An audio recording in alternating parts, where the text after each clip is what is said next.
Folks, and a very pleasant Tuesday.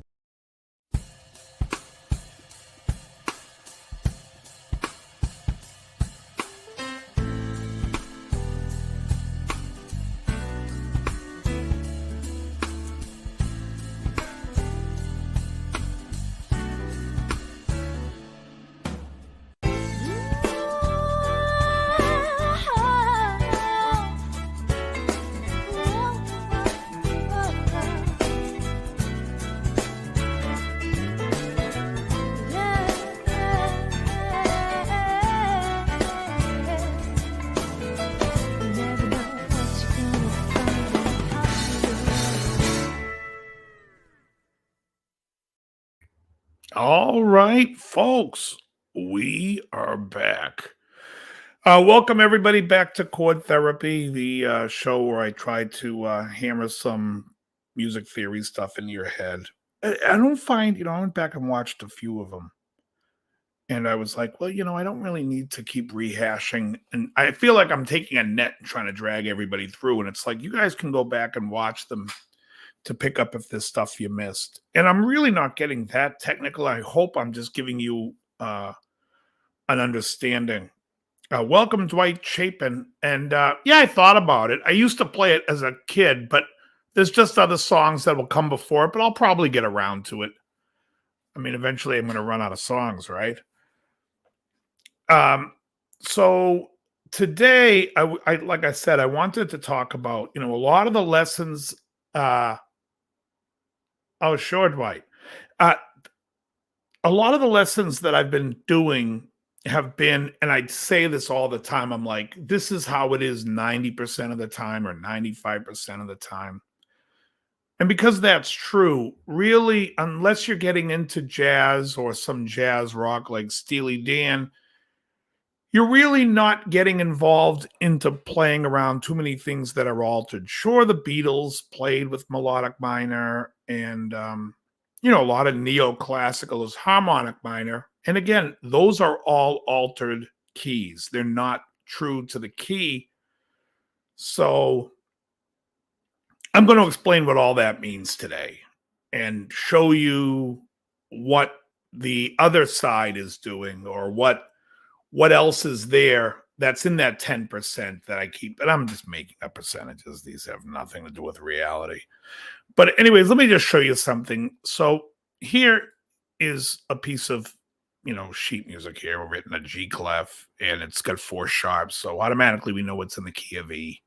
We know that F, C, G, and D are the 4 sharps. Now, a lot of times some people will write music depending on how good the person who's the transcriber.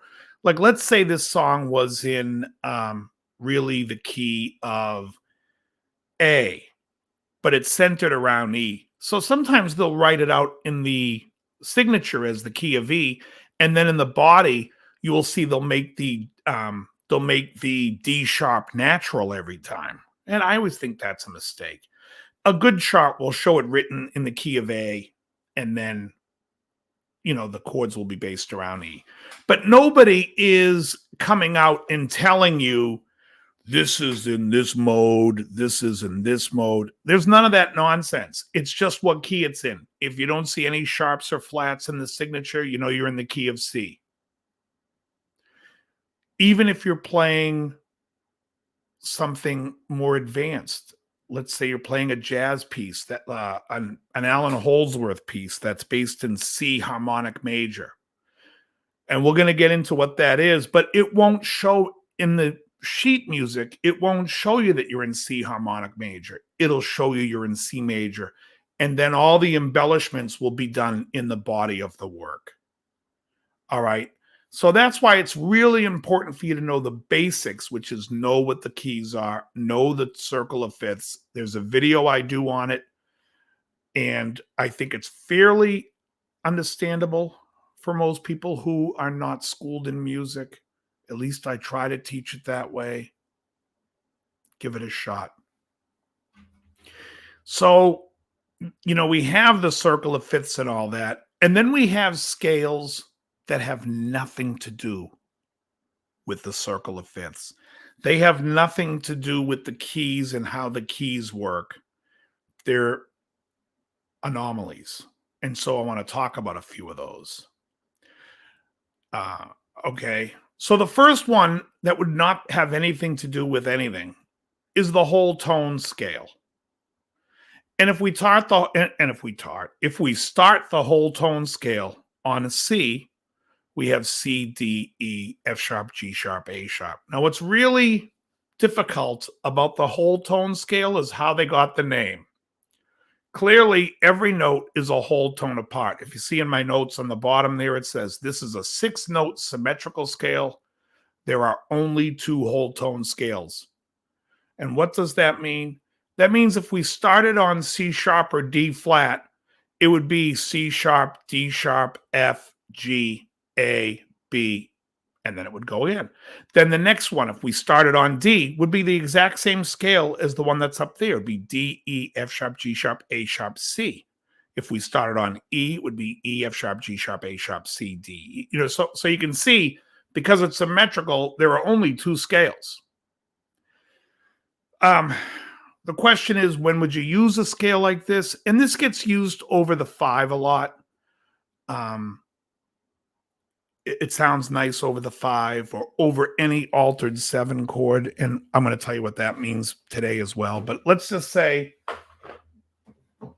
if I took that scale,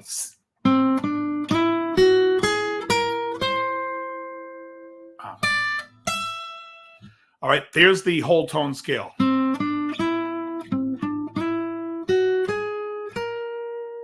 That's would be the end of it. I like to go all the way up because it's used in a Stevie Wonder song called You Are the Sunshine of My Life. In the intro to the song, he's playing an A major 9. Well, he's playing a B major 9, but for the sake of this, okay, and then the next chord is an E7 with a sharp 5, and I think it has a sharp 4 and a sharp 5, right? So, which would be like a flat 5 and a sharp 5, which is also what's in this scale. So if we play a C and an E together, we could play the scale, 2 scales together, harmonizing each other. This is the whole tone scale. So in that song, when you hear,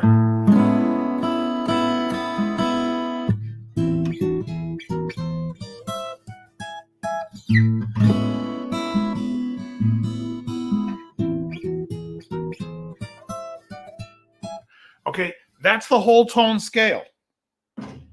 Symmetrical scale, 6 notes, nothing to do with the keys.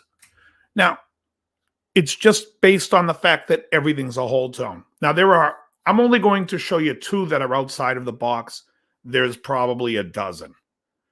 Guys like Alan Holdsworth are playing scales like 3 halves and a whole.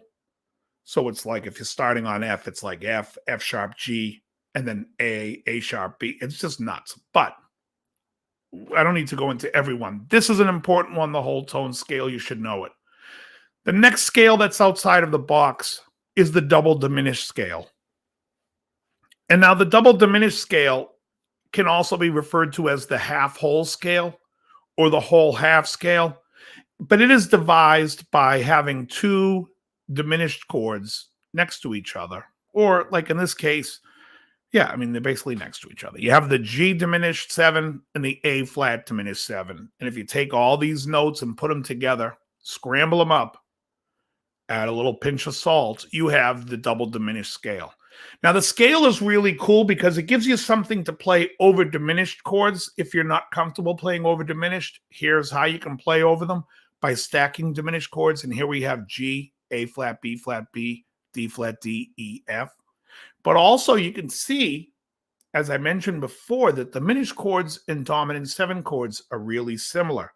So this scale is awesome over dominant 7 chords that want tension. We can use it very much like an altered scale. It is great. And you can also see there's a G, B, D, F in there. There's also a B flat, a D, an F, and an A flat. So you have a G7, a B flat 7. You have a D flat 7. And you have an E7. So you have 4 dominant 7 chords you could even arpeggiate in the scale itself. It's really useful, not based on any key. It's really just based on the 2 diminished together. And it's also a great way for you to start looking at scales as chords and pulling out all the different chords you can out of it. Because again, when you put 2 diminished scales next to each other, you also get all the dominant 7s. It's really great. So those are 2 scales that are outside of your keys that you can use or that you'll see used. So when I say things like these rules apply 90% of the time, it's because these don't follow those same rules. Is that making any sense to anybody here? Am I like going bonkers over here? No one's saying anything. It's like dead silence.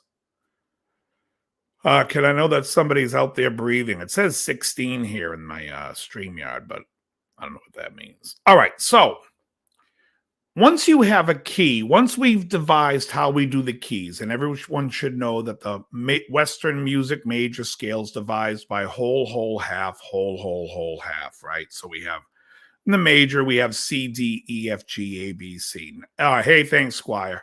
No sharps and no flats. Right? That would be your key of C. But we can alter these scales. And so a very common alteration of a major scale is called the harmonic major scale. And harmonic major is when we flat the 6. Now, again, if a song is in harmonic major or written around harmonic major, you are not going to see A flat in the key signature. You're going to see no sharps and flats. But every time there's an A in the body of it, you'll see it flat. This is a scale that Alan Holdsworth uses quite a bit.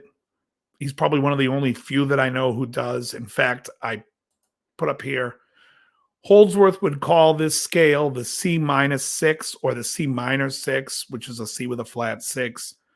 He doesn't because he doesn't really think about talking about the 7, 9, and 13 because he doesn't mention them because they're all natural, so he doesn't care. All right. But he also really doesn't look at the scale from this. He sees it like this. And even though it's the same, he always goes to what he calls his comfortable minor in any key. He doesn't think of anything as modes. He just picks his favorite minor from any scale. And here in the harmonic major scale, he likes the 4 minor.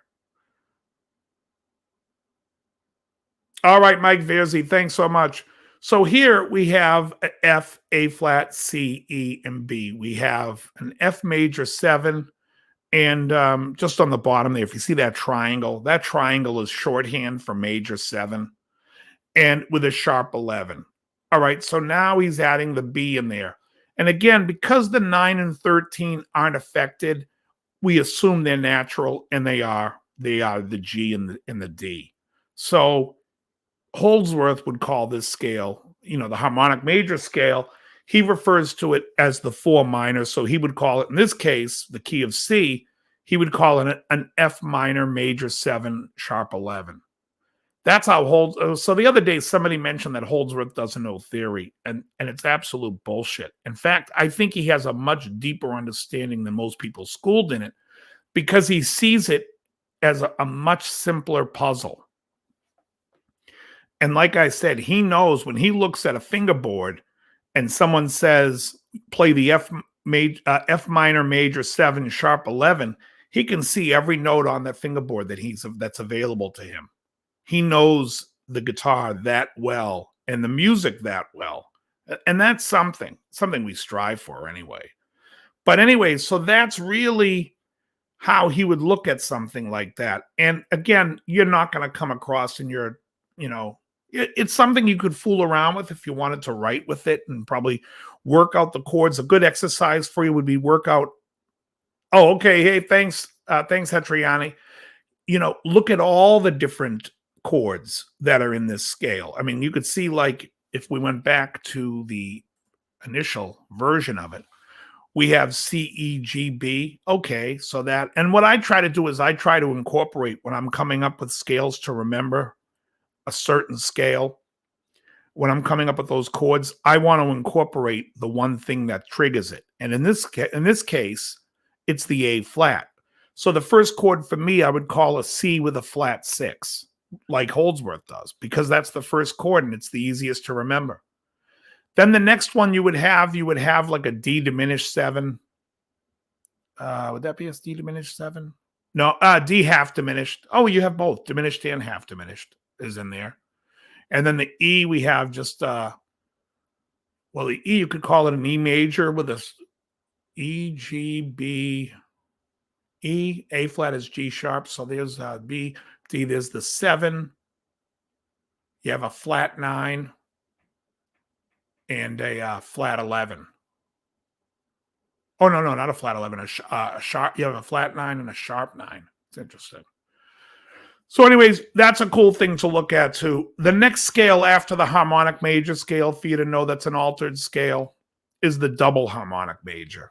Now, the double harmonic major's got the flat 6 like the harmonic major, but it also has a flat 2 or a flat 9, however you want to see it. And again, this comes with a whole different set of chords. This is another great scale to play diminished over or play over dominant chords. It's one of those things that's out there.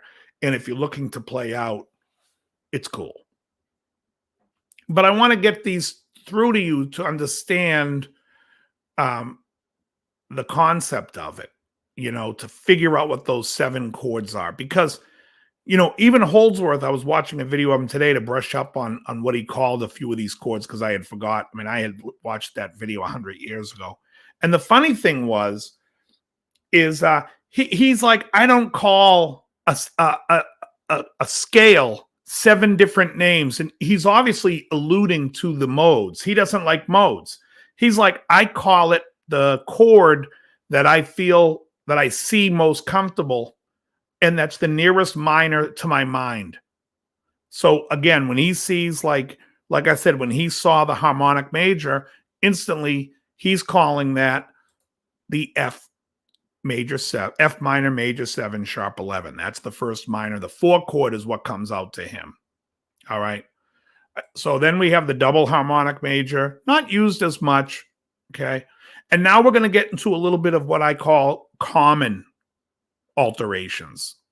So another altering of a scale is to the minor, and that's the harmonic minor. And the harmonic minor is the relative minor with a raised 7. All right. Now, it's also, you could also look at it again. I don't want to keep bringing up Alan's stuff, but I love the way he looks at things because I think I incorporate some of that stuff in the way I look at stuff. He looks at this scale as an A minor with a flat 6.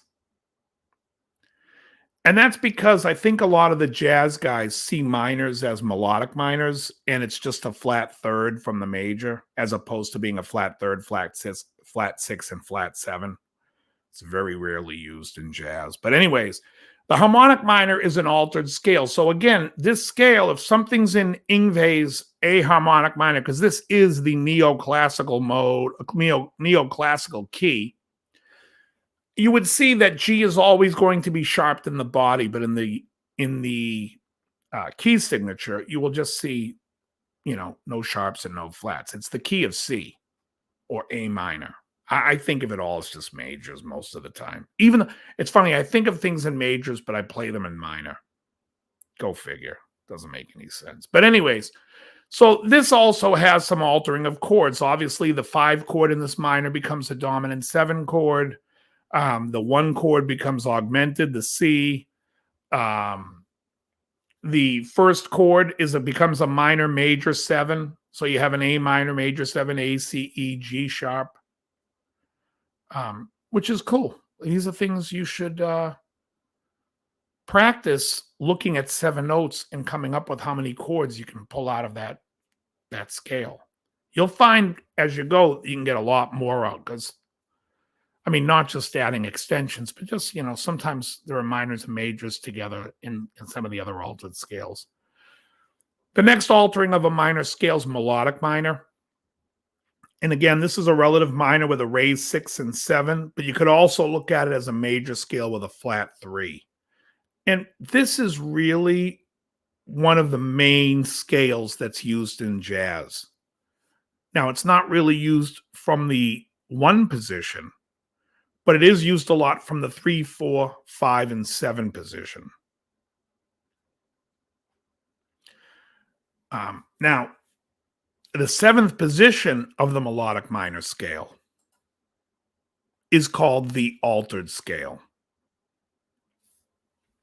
So, but when somebody says to you, do you know the altered scale? Not an altered scale, because most people don't even refer to the other things altered, but they all are. But when they say the altered scale, they're talking about the 7th degree of the melodic minor scale. Or you could just think of it as the melodic minor scale and just start it from the 7th degree. But so in other words, in the key of A melodic minor, instead of starting on the A, we start on the 7th degree, the G sharp. We have the G sharp, A, B, C, D, E, F sharp. Now, if we were to play that against a chord like a G sharp 7, you would have the following tensions. The G sharp would be the 1. The A would be the flat 9. The B would be the sharp 9. The C would be the major 3rd. The D would be a flat 5th. The E would be a sharp 5th. And the F sharp would be a flat 7. And that is like the perfect scale for adding tension. 1 flat 9, sharp 9, 3 flat 5, sharp 5, flat 7. And again, I knew today was going to be an advanced type of look at this for what we've been doing, but I am going to show you how to make it easy and how you can incorporate it into your playing. But I just want you to know that it exists. So when we talk about scales and stuff, and I say, this is how it works all the time, and then later you come back and you go, there's a whole tone. Yeah, I know, but I can't teach you the rules and sit there and point out every anomaly that's going to happen, because there's plenty of them. But anyways, so that is what the altered scale is. Now, a lot of times you hear people talk about an altered chord. And so what an altered chord is, it's a dominant chord that has either the flat 5, the sharp 5, the flat 9, or the sharp 9. Technically, I think people say it's anything that borrows from the chromatic scale that's non-diatonic. And that basically comes into the flat 5, sharp 5, flat 9, sharp 9. And again, so on the bottom here, I have the Hendrix chord, which is an E7 sharp 9. This is an altered chord.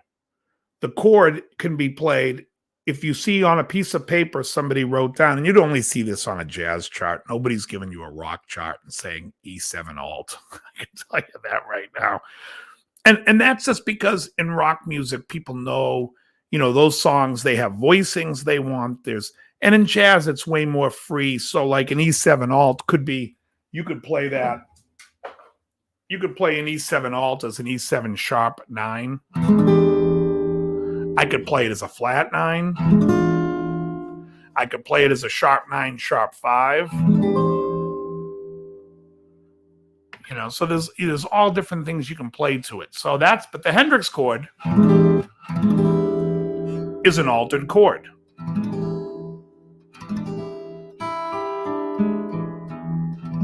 So if I were to play the scale,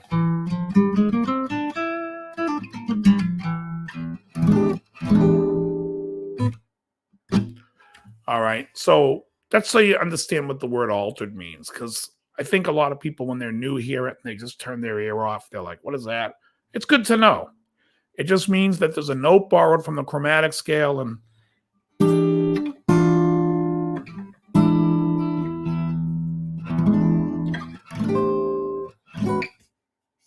you hear it a lot, like in Steely Dan stuff, where they borrow, like in Josie, when you hear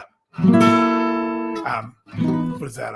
When Josie comes, altered, E7 altered. B7 altered. Sorry, F sharp 7 altered. And what this is a F sharp 7 sharp 9, the Hendrix chord. B7 sharp 5. So, I mean, that's when you hear those types of tensions.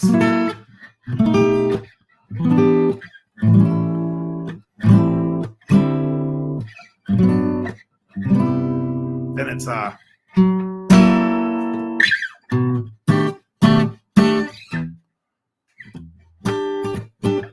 yeah.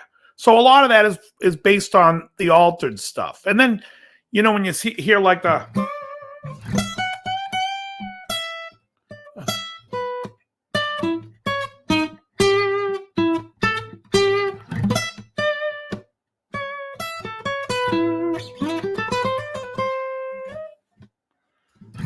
you know, it's not as difficult as you think, and it's just a couple of little tasty things. You know, when you play, you don't have to worry about being you don't have to be Al Di Meola when you pick up a scale. You know, you can try using it melodically first and see where you can go with it and see if you understand it. It's like anything else. If you start speaking the language, you know, if you went to Japan, you're not going to sound like some guy in a Gamera film, you know, right away. You're going to talk really slow.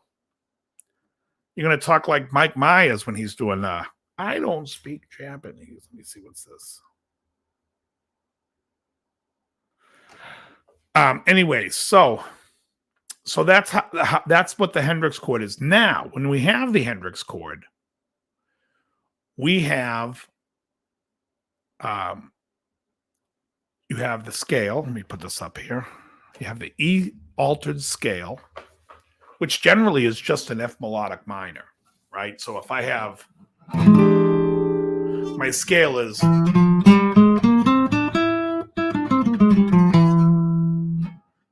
which is really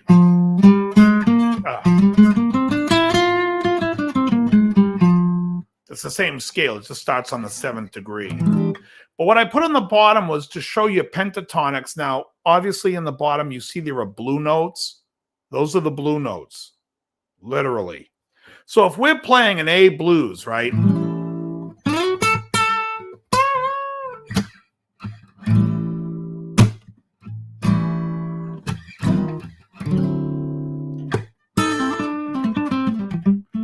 Right, whatever I'm playing here is irrelevant. I've talked about this a million times.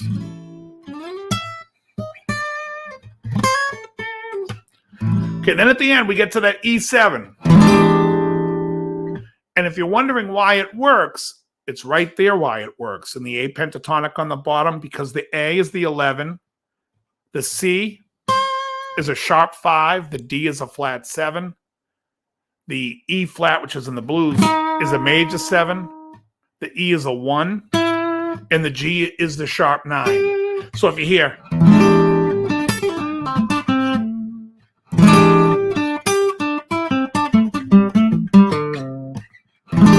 that's why that works. I can sit there and play. Right? It works. Now, I could also play the E pentatonic minor, which is more basic. We have the 1, the sharp 9, right? The 11, the flat 5, which is the blue note, the 5, and the 7, which I could play.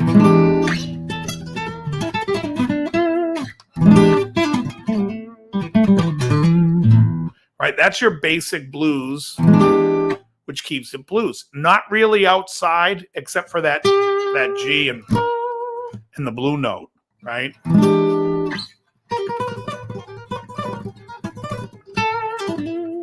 That's if I accentuate the blue note. However, we could really accent the altered scale if I play a G pentatonic minor. Because now I have G, which is the sharp 9, B flat, which is the flat 5, C, which is the sharp 5, D, the blue note is the 6, D is the flat 7, and F is the flat 9. So you have all these tensions. So I could be like a...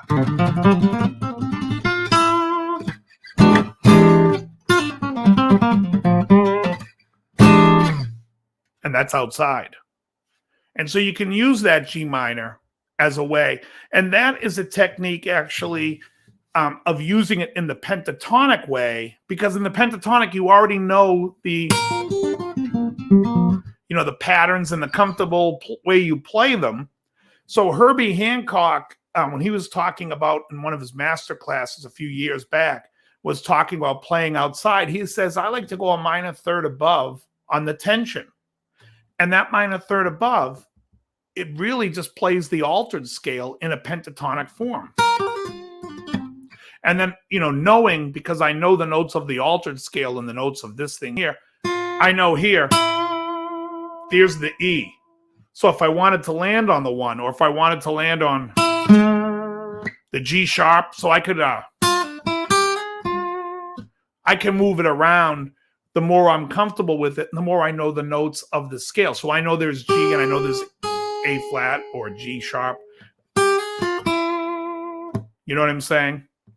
There's a way that I play it over the A pentatonic where I'm playing like, I follow more to this scale, but I can play it almost pentatonic.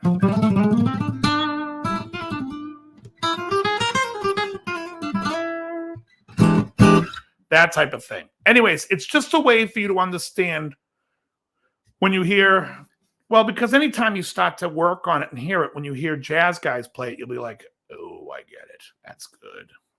That's good. That's the goods. So anyway, so that G minor pentatonic over an E, up a minor third over the altered really works nice. And then of course there's the major, the C sharp minor, which is E major. And because we have, let me just show you here, we have the 6, we have the 1, the 9, the sharp 9, the major 3, and the 5. Oh, sorry, I'm sorry, I'm all over the place. 6, 1, the 9, sharp 9, major 3rd. Yeah, okay, and the 5. Sorry, I was kidding. So you have, and the cool thing is you can play that. So you have the G sharp, you have the G natural. If you also notice in the Hendrix chord, why it's so great and why jazz guys even love it, and it's great for rock too, there's no 5 in the chord. We have 1, major 3, flat 7, sharp 9. If you keep the E string open, it just brings the 1 back. But there's no 5. So if I'm playing, I could be.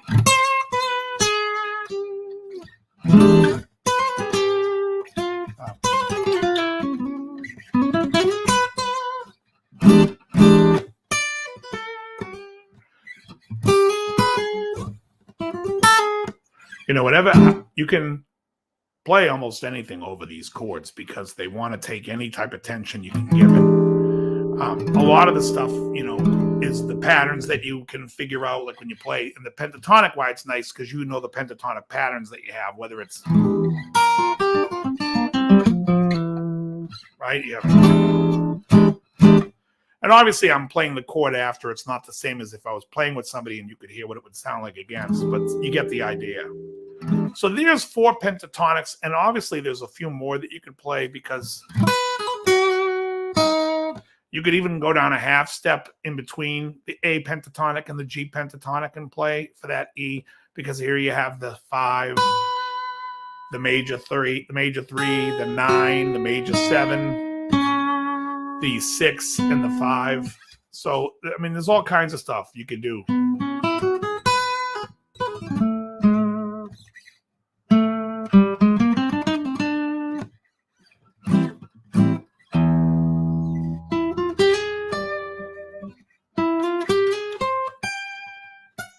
So anyways, that's this. I gotta get this buzz out. I set up 3 of my acoustic 3 other acoustics this week, and I haven't gotten around to this one, but I really got to just take some tension out of the neck. Yeah, you have to really, you have to kind of remove your mind and try to just practice like when you're in front of your TV, you know, like when I sit there and think about that.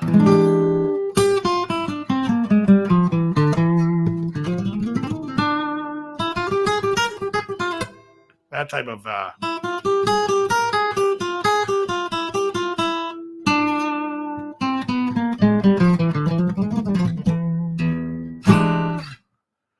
but also working out the other chords that are in that as well. This is some optional scales here also to play over an E7 sharp 9 chord. And again, the dominant chords in that one tension, there's all kinds of stuff you can do. But here, like I'm just showing you, you could play an E minor. If you wanted to, you could play.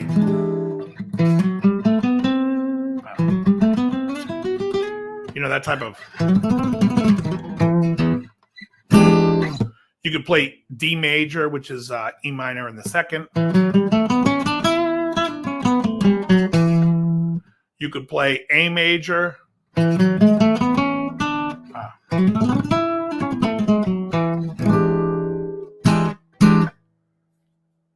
Then there's E altered. There's C harmonic major.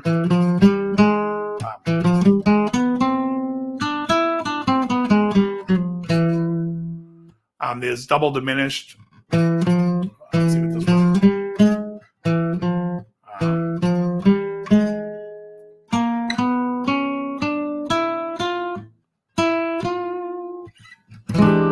That's not right, is it?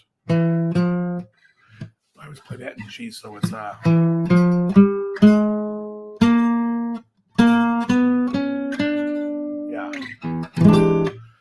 And then you have the whole tone.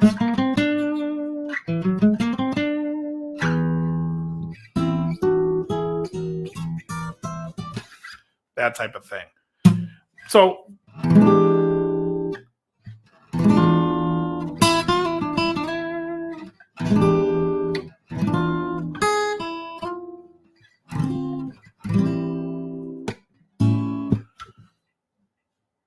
that's really basically what an altered chord is. Now, obviously, I'm showing it just as a sharp 9. There's all kinds of yeah. There's a lot of altereds. Whether it's a sharp 5. This is a B with a dominant 7, major 3rd, sharp 5, sharp 5, flat 9.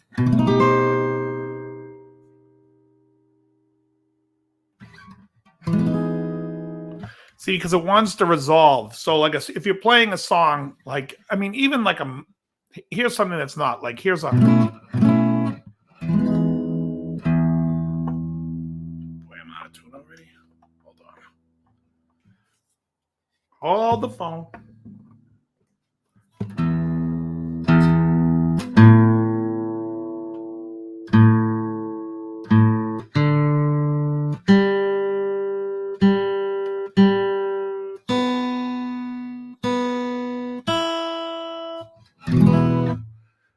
So if you're playing something that wants to resolve to that, you know, you have that.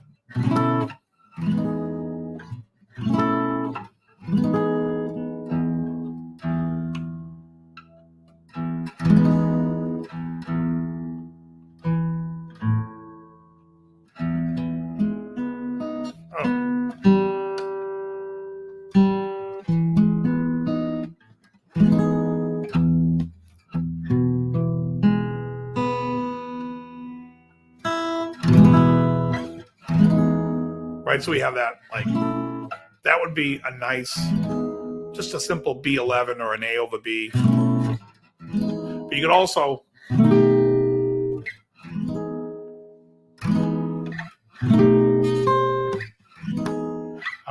soon as I have that lead note, so. Right, so now I made the B on the top note because of the flat 9.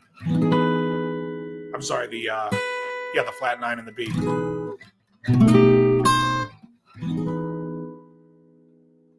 So it's just that type of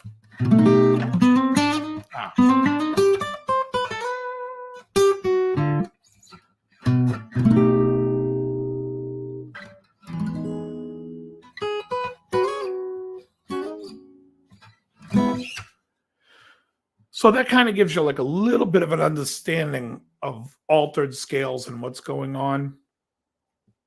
I know this is completely side from stuff we were talking about before, but the same chord structure and the same situation happens. So if you see like, we take a C major, just a C major scale, right? You got like C major 7, D minor 7, E minor 7, F major 7, G7, A minor, B half diminished.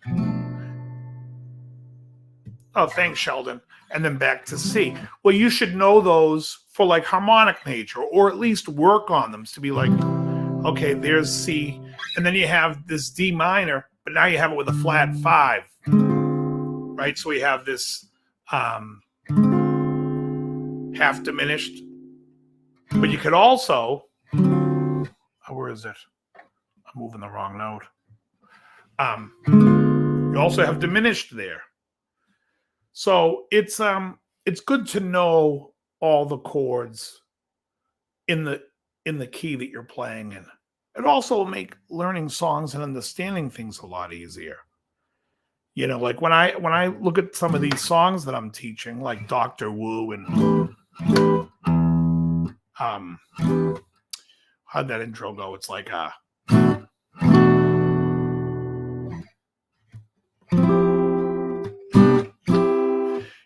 I have an understanding of what's going on and what they're using in those that when I hear that sound, I know right away that's a major 9, and not a true major 9, but basically like the major chord over a slash chord. Here it's an F over C. A C over F. Here it's a G over C. And this is like a B minor 7 or a D over an E5.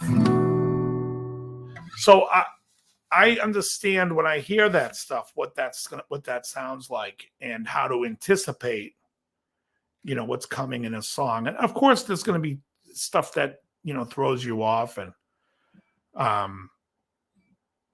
there's a lot of songs. I don't know why it's coming to my head, but there's a lot of songs that are where people don't play the right chords. There was one song when I had to learn it. What is that one? I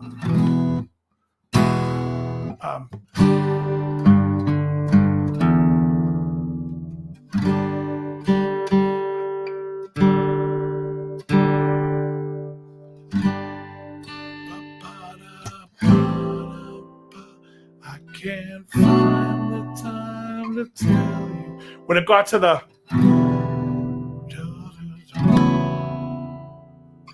for some reason, no one had that chord right. I don't know what it is. But you just have to, when you start hearing stuff over and over again, and it's funny, a lot of people on my channel will watch my channel and be like, oh, here comes Dave with the 11 chord. It's used all the time in rock and pop of the 70s, 80s. It's used all the time. But not many people call it outright or play it when they hear it. They play like, when I was playing 2 out of 3 ain't bad, it's that, something's out with this.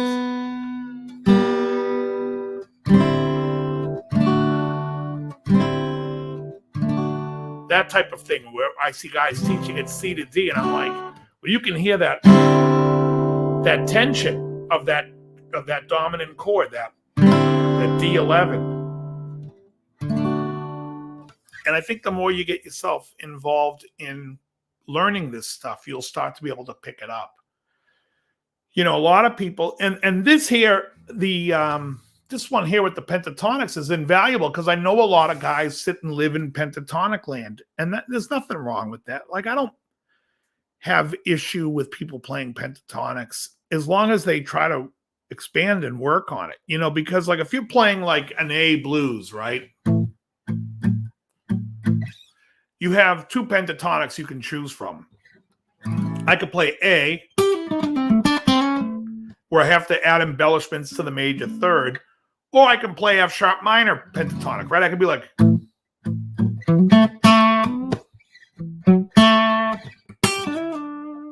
where I'm using both, right? I'm using the F sharp minor for the to give the major feel, and then the A minor to give the blues feel.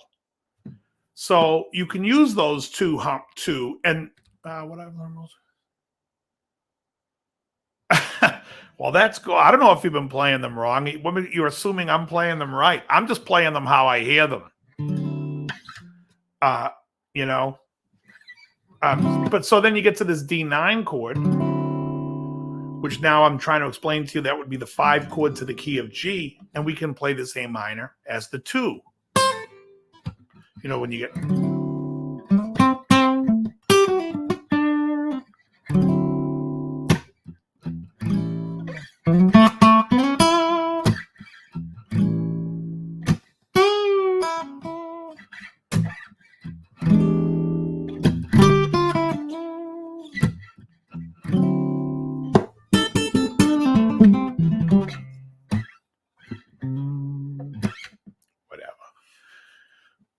Noodling about, and I'm just trying to show you that the pentatonics can be cool to use.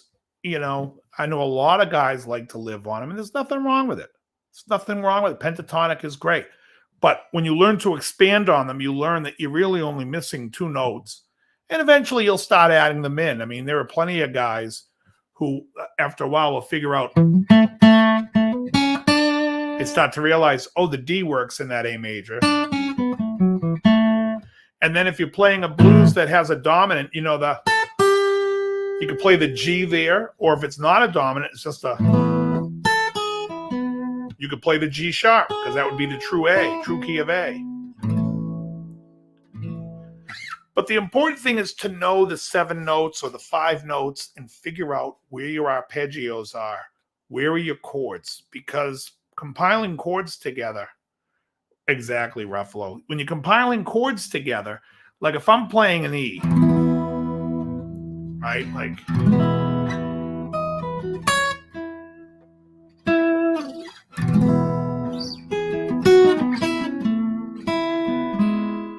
when you think about it, here's a whole song.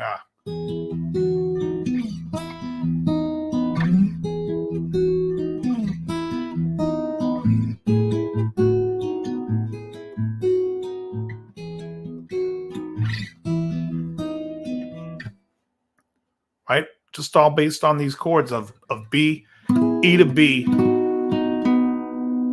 and then E to B. Right? With an E in the bass. Now E to B with an A in the bass.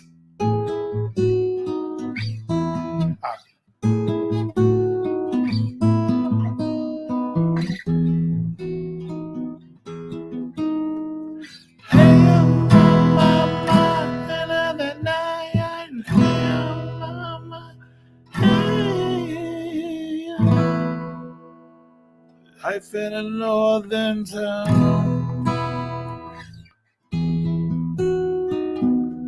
E to B. And when I heard that song and we were going to do it in an AM station, instantly heard, I'm like, oh, it's 1 to the 5, 1 to the 5. I can hear that right away. You'll get used to it. You get used to speaking the language. You get used to understanding it. You know, it's almost like if your dog can do it, you can do it. And your dog can do it. When you say no to your dog doesn't know what you're saying no, but it knows that tone. He's like, this guy's pissed. I just took a dump on the rug and this guy's not having it. So it's that same type of thing. If you start to hear things and you start to get used to the way chords sound, like you get used to that major 9 sound, which I love. This chord, it's so Cocteau Twins to me.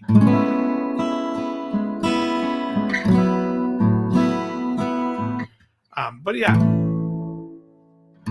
So when we're discussing all this stuff and I tell you these rules about like how the keys work and how that works, Yes, that's most of the time. And it's really when it comes to sheet music and popular music, you'll have no issue with what I'm telling you. But I am telling you this other world exists where these scales don't follow conventional method. Like whole tone has no bearing on what the key it is. It's just it comes from the note. So if you're playing like what's the chord he plays there? It's like an E. What would and then what would the other note be? What's the there's a four. I couldn't can I hit that? But that's what would be augmented. So you could use that as the but he also has like a B flat. So I could add that note in there. The sharp 11.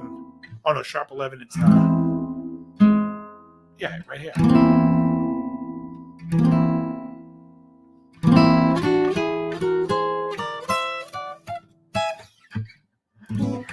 So it doesn't derive from anything other than to play over that dominant chord, that out chord that has those tensions on it, you know.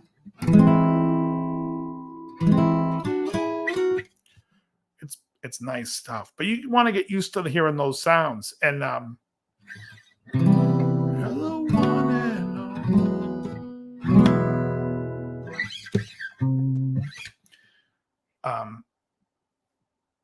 yeah, I mean, I'm not even trying to tell you how to play the technique or how to work the scales. I just want you to understand that when someone says to you, hey, we're playing in the key of D,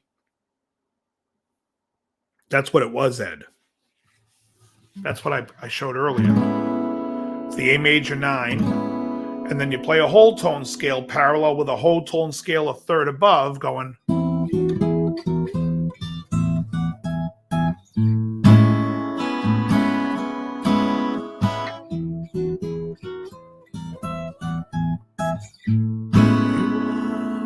Let's see if I remember how to play it. You are the sun. What the hell's that next? Oh, you are the sunshine of my life. That's why I'll always be around. You are the apple of my eye. Forever you stay in my heart.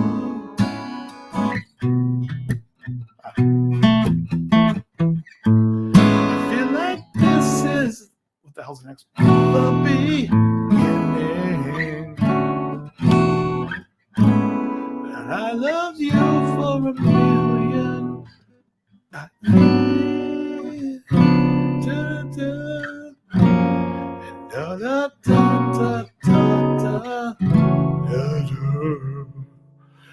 Oh, what's the next one?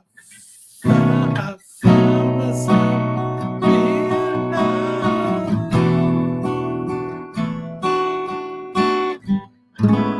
You are the sunshine of my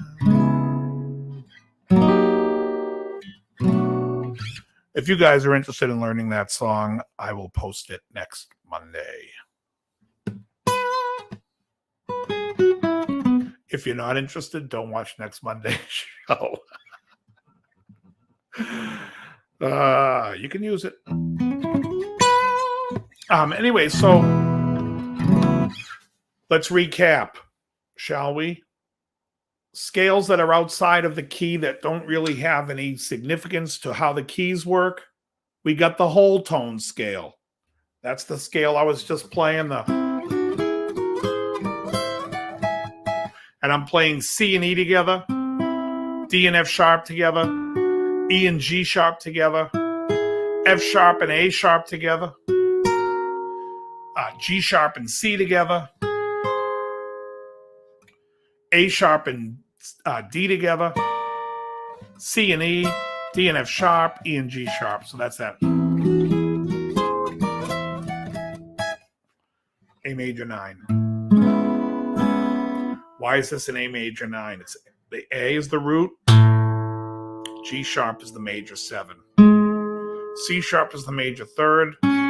Open B is the 9. E is the 5.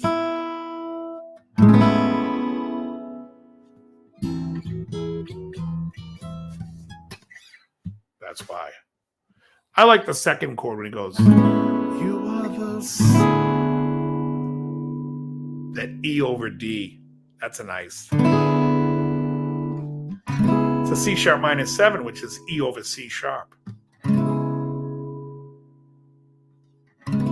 To E flat over well, D sharp over F sharp. Dissonant as piss, right? But a great walk down to the B minor, which is a D over B. Just killer, that whole.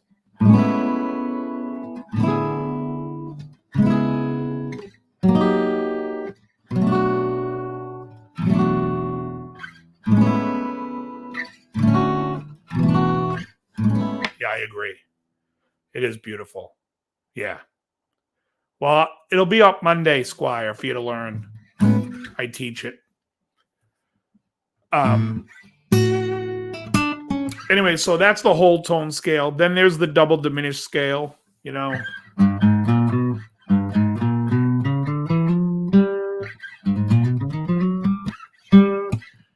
Which again is going to be like the 1, flat 9, sharp 9, major third, flat 5, natural 5, 6, and flat 7. Really cool, but basically made up of G diminished and B flat diminished. The other cool thing about the double diminished scale is there are only 3 of them. You know? Because the second you start on the after you have G A flat, the next one will start with A flat A. The one after that will start A B flat. And then that next one is B flat B, which is already part of this scale. It's the same exact scale as this. It just keeps continuing. So there's only 3 double diminished scales in all music.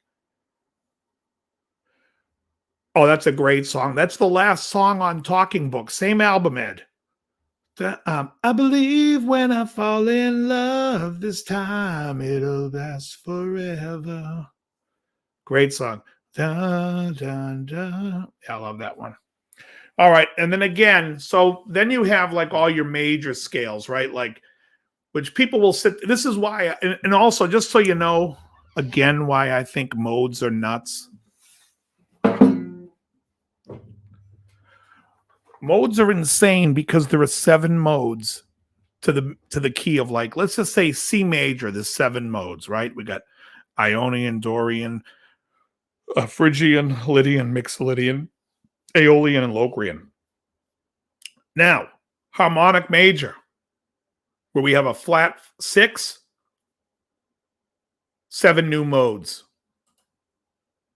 Double harmonic major, where there's a flat 6 and a flat 9 or flat 2. Again, 7 new modes. Harmonic minor, 7 new modes. Melodic minor, 7 new modes. So you have 7, 1, 2, 3, 4, 5. Just there is 35 modes. Or you could learn 5 scales. 35 modes, 5 scales. Yeah, I'll take the 5 scales. You know, if you're going to learn a scale, like C, right? You also have, you got to be able to play it all the way up, starting on each note anyway. If you don't, what the balls are you doing? If you can't play a scale and go start on 1, 2, 3, 4, 5, 6, 7, 2, 3, 4, 5, 7, 2, 3, 4, 5, 6, 7, 1, 3, 3, 4, 5, 6, 7, 1, 2, I would say a little less Pornhub, folks. Thank you. No, I would say, yeah, you got to get your stuff down. You got to get that down because then there is no modes. It's all the same. Like I said, if it's good enough for Alan Holdsworth, it's good enough for me. And Holdsworth just looks at stuff as the minor chord. And he uses, I don't know if you guys remember last week, I told you, think of the signature note. So here, where we have, I'm just rehashing what I started with earlier. If you have a harmonic major scale, how are you going to remember this? Alan Holdsworth remembers it as thinking of it as the minor major 7 sharp 11. So he sees this as F, A flat, C, E, B. Doesn't bring up the 9 and the 13 because he knows they're natural. Doesn't matter. If he doesn't mention it, it doesn't matter. Could have called it an F major 13 sharp 11, but he didn't. He calls it an F major 7 sharp 11. 9 and 13 are natural. The same notes, F, G, A flat, B, C, D, E. That's how he thinks of it. If somebody says, "Oh, we're playing in, whatever it is," if they're saying, "Oh, we're going to play in E, we're going to play in E harmonic major," he thinks of that as A minor major 7 sharp 11. Just thinks of it as the chord from the 4. You could do the same thing if you're thinking of like everything, if you're comfortable playing around C and you want to think of, well, the G major scale really is the C major 9 sharp 11. Yes, that is the G major scale. That chord exists in the G major scale. If you said to me, what if I said C9 sharp 11? Right? We all know that sound of that chord.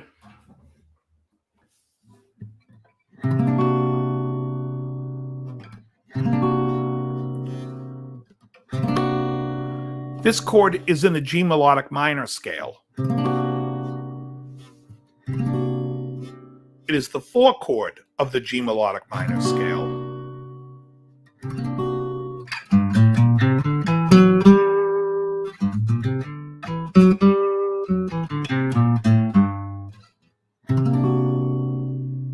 But I think that chord is going to get used more than most other chords in that. So it's really what you're comfortable playing, and then you would, how you would play that. I would probably, if I was soloing over that, I would think of it as an E minor with a flat 5. That's just because I'm nuts. I look at minors as well. I just think it's visually on the. One thing Alan Holdsworth says is everything he looks at from the lowest possible point on the guitar.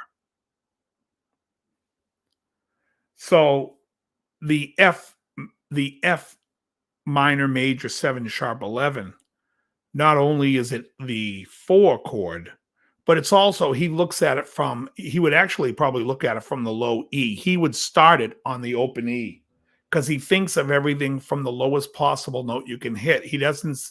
He's like, just because I call it that scale, that's not the note I'm starting on. Like a C major scale for him starts on low E. That's how he sees it. He sees the whole entire fingerboard. And that's a great exercise for you guys to do, is to look at the fingerboard and say, God, I got to put some lemon oil. No, you got to look at your fingerboard and be like, geez, do I ever wash my hands? No. You look at the fingerboard and you say, I got to learn these notes. You should know these notes. One thing that I'll tell you what really bothers me is when I'm playing with somebody and they start throwing modes around and then they do the, no, wait. I'm like, why are we even talking about modes? Like, it just confuses them. And then if I bring up keys, I can see that is glossing over on them. So it's like I can see they're more focused on talking about modes than they are the actual key. And at that point, I'm done. I'm like, all right, I got nothing to say here. Just fucking play. I'll figure it out. Because that becomes like a waste of time. When people are like, oh, is this that way? No, I wanted you to play Phrygian dominant. Yeah. Are you asking me to play the harmonic minor scale? Just ask me to play the harmonic minor. Let's stop the nonsense. Harmonic minor? That's easy, right? We raise the 7. Easy peasy. Doesn't matter what we're in. If we're in the key, what's a difficult flat key? F minor, right? Okay, well, F minor with a F harmonic minor means we make the E flat an E. Can't get any easier, Again, I wouldn't get there are people that are a little bit ahead of everyone in the chats here. I think Hetriani knows a lot of his stuff. So obviously Hetriani has no problem getting to the harmonic minor stuff and melodic minor, but a lot of you guys might get confused by it. And if it confuses you, don't deal with it. I mean, harmonic minor stuff. I mean, what are you going to sit at home and do like all these? I can't even play it up there because of the strings. You know, all the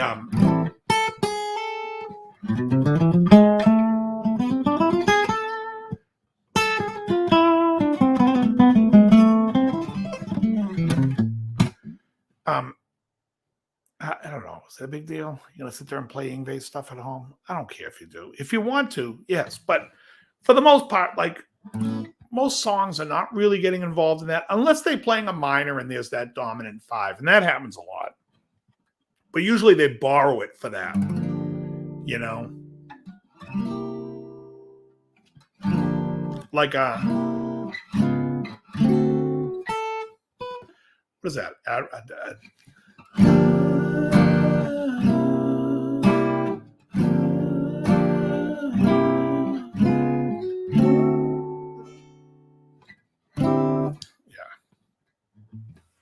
It's used to, they borrow a lot. You can borrow chords all day from different keys. The thing is, you know, most of the guys are like want to get involved in soloing and stuff. And even then I say, learn some other people's stuff, learn some other solos, figure out. And then, you know who was really great, who I always liked was what with playing harmonic scale and melodic scale down? I don't understand the question. In classical music, the harmonic scale, the melodic scale is you play that ascending and descending. You come down in the natural, but that's classical music. And for the most part, I think there might be one Beatles song that also does that as like a. There is a Beatles song that does it. I can't think of it on the top of my head, but for the most part, in rock and jazz, the melodic scale up and down is the same scale, and same with harmonic. Harmonic scale in both is always up and down, but melodic in classical is raised 6 and 7 up, natural coming down. But you know, no one's using that. Not really. Yeah, because you know the reason is also because in jazz they're not looking at the scale from the melodic, you know, for the same reason that the melodic scale was made during the classical era. You know, classical you're making it for the raised 4, the raised 5, and then come down natural. But when you look at it in jazz, it's used there for attention, whether it's coming up or coming down. You want that tension.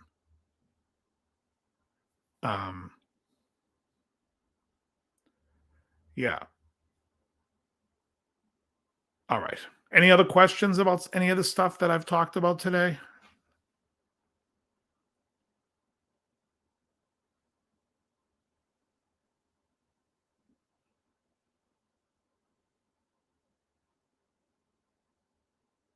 No, no, it's the opposite.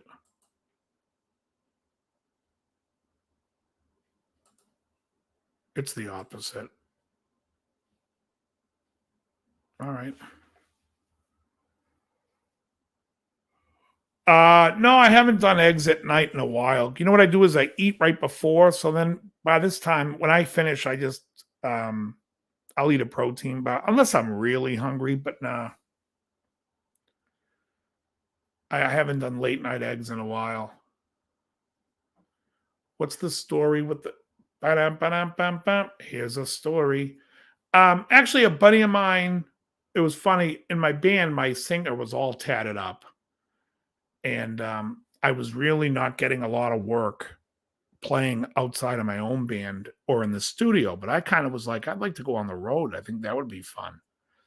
And so my singer was like, dude, you gotta get some ink and look the part. So I went to his guy who did this whole sleeve for me. And literally while it was drying, I get a call for some of it that ended up taking me back and forth to London. which was really cool. And I dig it. It was something that I said, you know what, if I'm gonna get a tat on my arm, I'm going full shebang on it and no looking back. Oh, thanks. I appreciate it. Well, if you have like Lenny, sometimes the things yeah, well, I mean, if there's questions you have, thanks. Hey, thanks, Lenny. Yeah, I lost a lot of weight. I'm leaning down and just been 2 weeks in the hospital with COVID, pneumonia, and cracked open my Mickey Baker book this weekend. Oh, excellent, Sheldon. Glad you're feeling better and you're back on your feet again. Here I am. You know what? I was smoking a cigar with Krellbar. It was before Krellbar got there. We were talking to these guys, and none of them knew who the babies were. I was like, "How do you guys not know who the babies are?"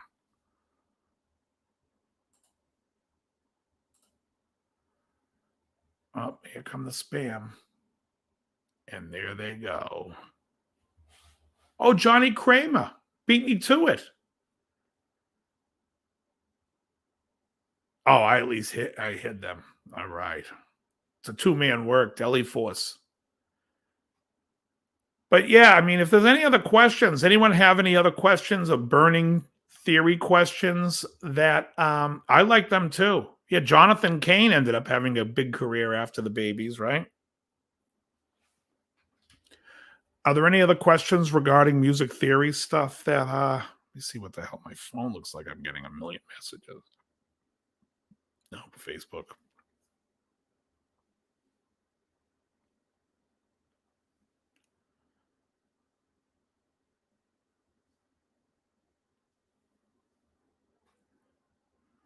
Oh God, I hate when Facebook messages me. See how your Dave's guitar channel's doing. Yeah, I can see fine. Yeah, back on my feet again was great. I liked Isn't It Time? Every time I think of you. Who was it that mentioned that the Christopher Cross stuff? Because I chord progressions in harmonic minor. Well, harmonic minor is going to be your like Ingve stuff. A minor, F, E7, that type of thing.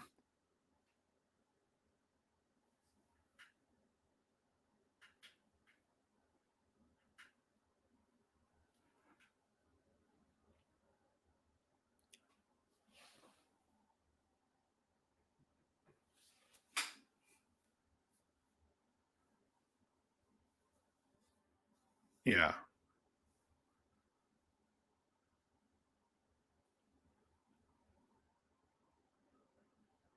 All right, so 2 out of 3 ain't bad. It's baby, we could talk all night. Verse, that ain't getting us nowhere. The snow is really piling up outside.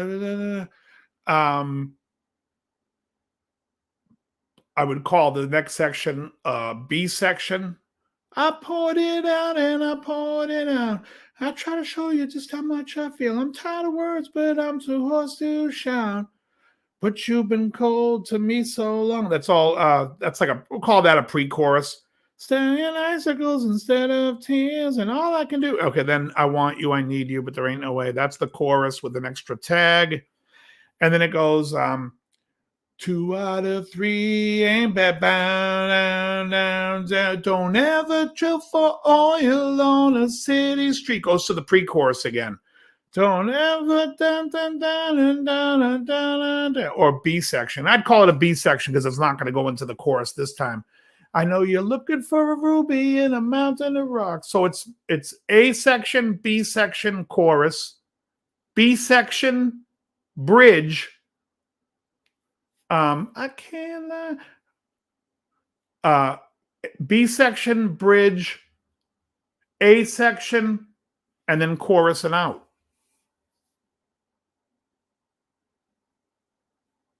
I hope that helps you, Ed. A, B, chorus, B, bridge, B, bridge, A, chorus.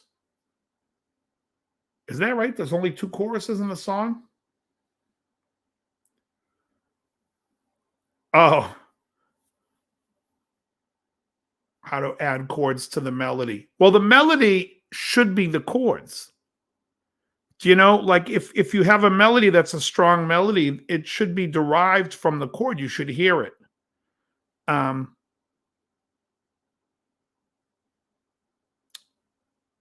no, because I've changed my mind. I would call that whole section a B section. The thing is, the B section. So here, let me just show you. You've got this section, right? Baby, we could talk. Well, you have the intro. Um,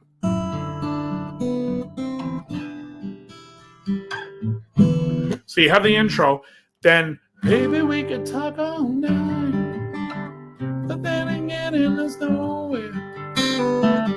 Okay, that whole section, right? Then it goes, I poured it out and I poured. I would call that the B section, even though the verses, the A section verse and the B sections are not going to be the same when it gets back to either one, because when you get back to the B section, instead of it going, and the first time it's like, but you've been cold to me so long, I'm crying icicles instead of tears. Right, you got that F, C, D. In the second time he does it, he's just going to go F to a D to the bridge. I can't lie, can't tell you that I'm something I'm not. No matter how I try, I'll never be able to give you something that I just haven't got. Then it's going to go to the verse again, the A section, but this is played differently because this has does a walk up instead of the down, and then instead of going C back to G with this, it's C to D. So they're all a little different, but I would call this the song A, B, chorus, B, bridge, A, chorus.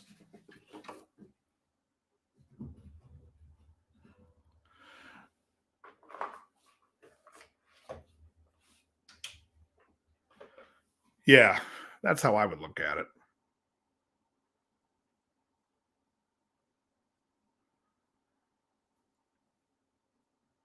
Yeah. Yeah, he plays it different every time. It's a fun song to play because people love it. You know, I'd love to do the 7-minute Bat Out of Hell at an AM station. The fires are screaming and the sirens are howling. That would be funny.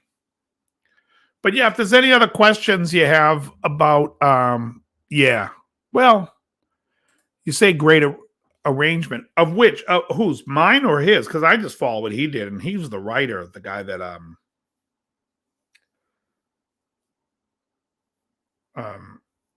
what was his name? Jim Steinman.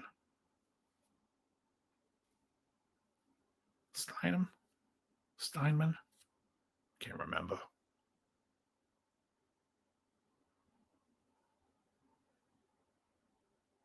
Yeah, no, it's a nice song.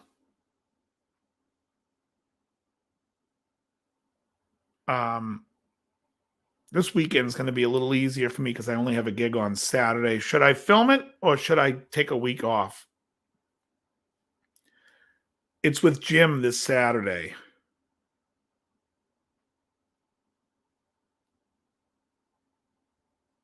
What's today? Tuesday? Now there's only one. I don't know if you've seen the both Emily shows that we did, but we did so many different songs on each night. It was like, it was definitely an exercise in my memory. 2 points. I'm playing in Plymouth on, I played last Friday, Lenny. Emily and I played in Pawtucket, but I'm playing in Plymouth on Saturday. How many do I introduce? Well, with Emily, she'll let me pick as many songs as if I want, if she'll learn them. Like we did With Emily, we learned Chucky's in Love. We added You Make Me Feel Like Dancing. Jim gets a little bit, sometimes he'll be in the mood. Sometimes I'll say, hey, you want to try something new tonight? And he'll be like, yeah, show me if he knows the song well enough, he'll be like, yeah, what are the chords? Let me just see if I know it. But it's just sometimes he gets burnt out. And because he's playing a private gig also, he does the songs he does. But yeah, no, it gets a little boring when we play the same songs over and over again.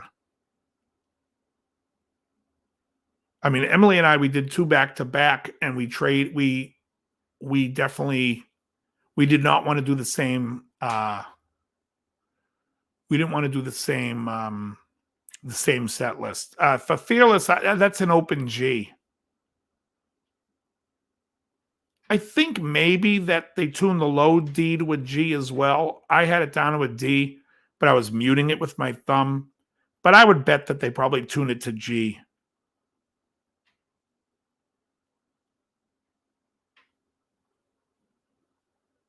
Oh, no. No. No, they do Sandman. It's that would be easy for me. You know how hard what I'm dealing with? Jim and I probably have about 60 to 70 songs we do. Emily and I probably have about 60 or 70 songs that we do. And there's probably 30 that cross over. If that. Maybe not even. Well, yeah, Emily plays piano too. Hey, Rich, what's happening? So we were going to have Emily play on Friday, but then we were like, it was a lot going on. We had Mike Flanagan there and Krellbaugh was there. So we were talking and it was just like, let's just finish out the set instead of making a production of it. It was a lot busier than we thought it was going to be there. We ended up playing an extra hour. I think we did a 4-hour gig that night.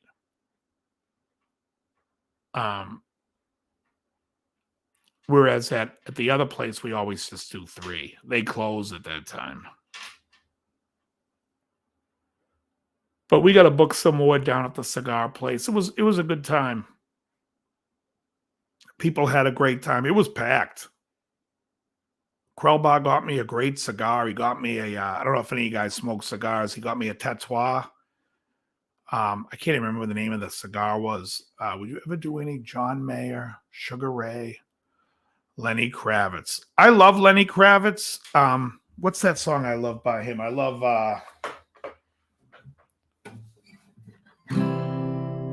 When the Whole World Starts to Wonder.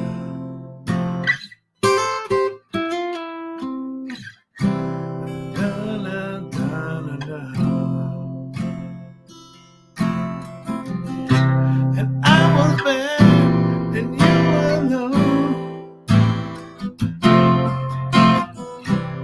I was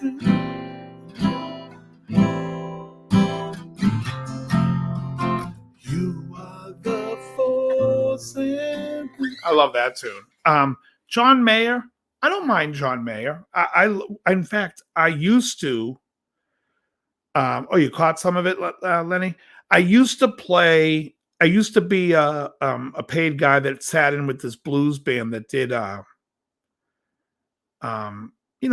blues and pop songs, and they asked me to pick a song, and I used to do, I can't remember what the hell the name of that, nice, Bolivar, how do you pronounce that? Stand By My Woman. That's a little too John Lennon for my taste. I mean, anything off that Mama Said record is really, It Ain't Over is too much like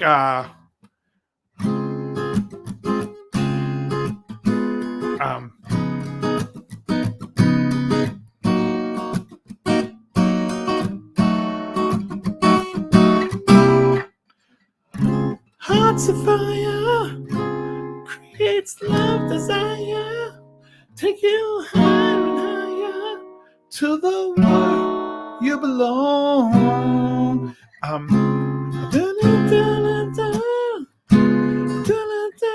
Actually, he starts like.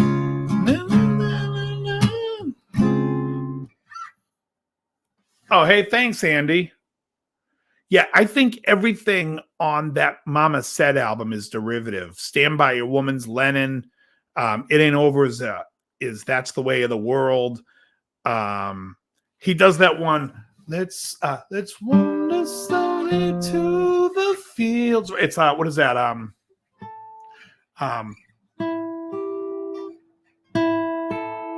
It's he does it in G though. It's like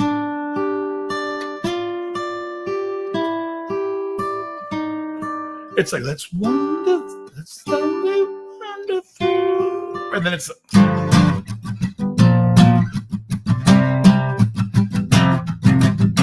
And then it turns into fucking Freebird. Every song on that album, I can name another song that it takes. I think Is There Any Love in Your Heart on the Are You Gonna Go My Way record is fantastic.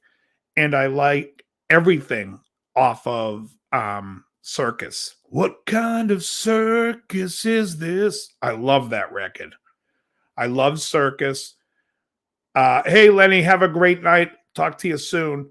I love Circus and I love Five. And I used to play in a band with Emily where I played bass and we did a song off Five. What the hell was the name of that song? It's like a funk. It's a great song. I can't remember the name of it. But yeah, I like Lenny. What was the song? Gravity was the song by John Mayer I like. I used to play Gravity. They asked me if I wanted to play any John Mayer. No, pick a song. And I said, let's play Gravity so I could solo over the fucking thing. I like that song. It's nice. Anything that's heartfelt like that has like a nice, groove and a guitar with a nice tone, hits gets in there. It can all sound good, Yeah, Andy, we weren't too far from you. We played it in Pawtucket at this one place called the White Ash Cigar Lounge. Hey, Squire. All right, have a great night. Anyways, I'm going to be back with this in 2 weeks. I'm taking next week off. I just think that it'll give you a little time to catch up on watching some of this stuff. And it'll give me a night that I'm going to go have a nice Bolivar. No, I'm going to go have a, let me tell you what the name of that cigar, that Krelba. It was something number 52. Cabaguan. Tatois is the brand. Cabaguan number 52. It was excellent. Really good. Yeah. Jack Johnson, I don't care for, no. I don't really care for Jack Johnson. But the night I played with Emily, that's what Krelba brought me that. Usually during the week, I have like a humidor of so many cigars. When we go smoke on Sunday, I always give him a cigar to smoke. So, well, not always. Depending on if he stops at a store, he'll grab me one. But for the most part, I think last Sunday we smoked Factory Seconds from Drew Estate. It's like an under $2 stick, and it was good. My favorite is the Flor. My favorite non-Cuban cigar is the Flor de la Neza by El Rey del Mundo. But there are some other really great ones. I just picked up Perdomo makes a cigar called Champagne. And that's a really good cigar. In fact, Krelba brought me one of those like a week or two ago. But he brought me this real fat one. It's like a 60 ring. I was like, yeah, I can't. It's like, I felt like Don. Who's like, like your head's all cocked trying to get the thing in your mouth. I'm like, nah, I'm all good. I ended up ordering a bunch online and then got the smaller ring. I like a 54 ring, not a 60. Cohiba Blue. No, I haven't tried Cohiba Blue. I've had a bunch of Cohibas. My favorite of all time is the Romeo and Julieta Short Churchill, which is out of Cuba. and I love the wide Churchill. But I like the short Churchill the best. It's the best ring size, the best flavor cigar. Anyways, enough about cigars. All right, everyone. Listen, I want to thank everyone for hanging out with me tonight. I am going to relax now. It's been a crazy day. And I hope you guys learned something today. And if not, oh well, I tried. Let's see what Donald Fagen has to say.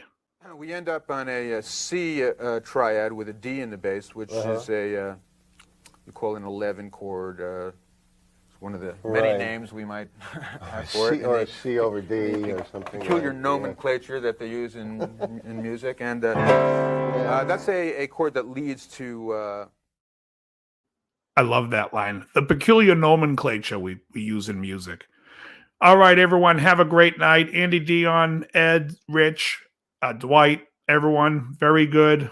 Thanks so much, everyone. Ben Deo, Ruffalo, Squire. I think he left.